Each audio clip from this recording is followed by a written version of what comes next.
Now, I don't know about you, but this seems really similar to another narrative proposed by, well, let's just say, certain political ideologies.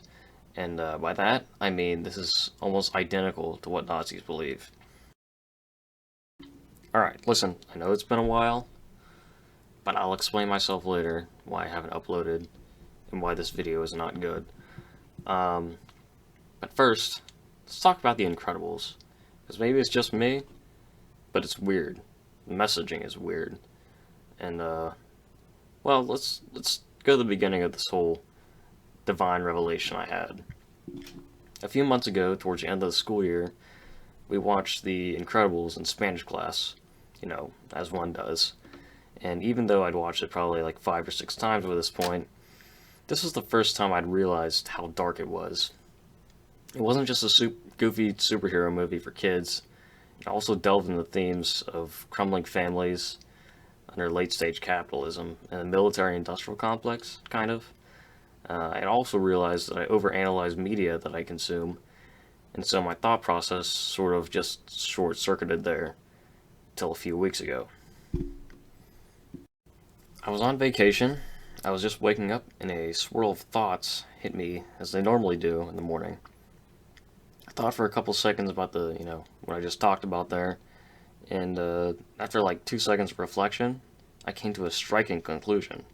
The Incredibles, which is a seemingly innocent kids movie, is actually really reactionary. It has some weird subtext to it.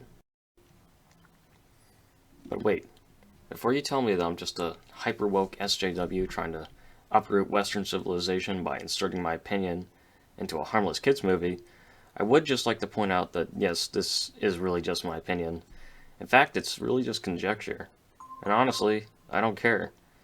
I have 35 subscribers or something, so I am unscathed by anything I say. And I even have some proof, too, that supports this, to be fair. Let's look at the main plot of the movie. Oh, and by the way, spoilers if you're still stuck in 2003 and haven't seen one of the largest animated movies of all time. Actually, there's really no point in summarizing the plot in that case, but whatever. Due diligence, right? Okay, here we go. Basically, there are a bunch of superheroes that fight crime and stuff, and they keep the city of Metroville safe? Whatever. Anyways, they end up like causing a bunch of collateral damage and injure a bunch of innocent people or something.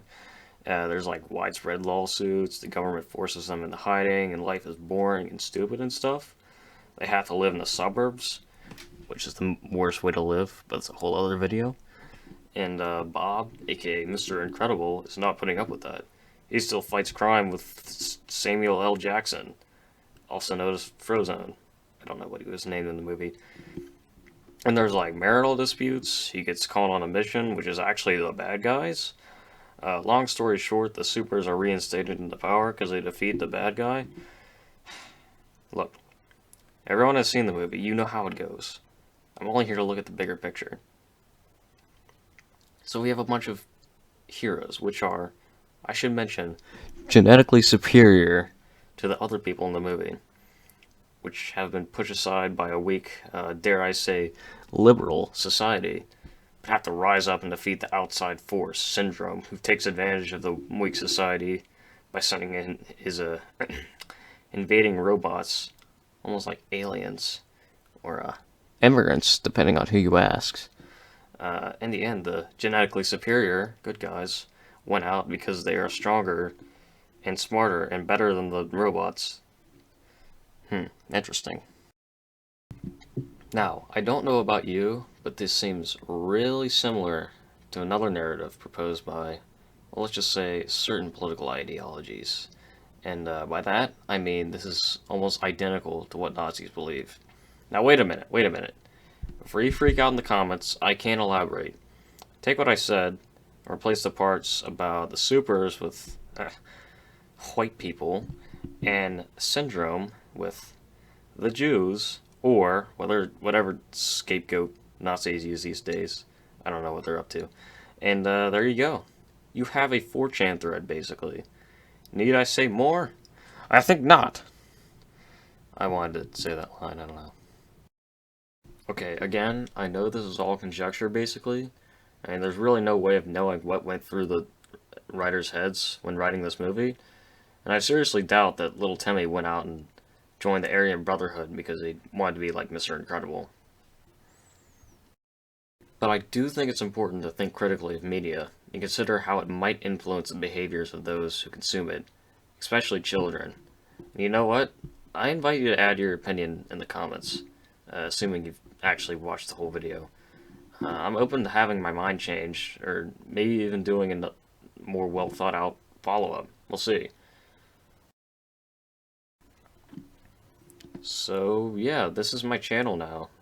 Basically, just rants about random things I think of when I wake up in the morning. You might not know this, but I used to put more work in these videos. I got tired of that, and privated them all, then, well, entirely changed the look of my channel. If you like it though, be sure to subscribe and like and stuff, that's cool. Follow my Twitter too if you want to see even less well thought out opinions, because, Twitter is a great place. You should always use Twitter, because it's very good for your mental health. I don't know if you know that. Anyways, until my next video in a decade or two, stay frosty.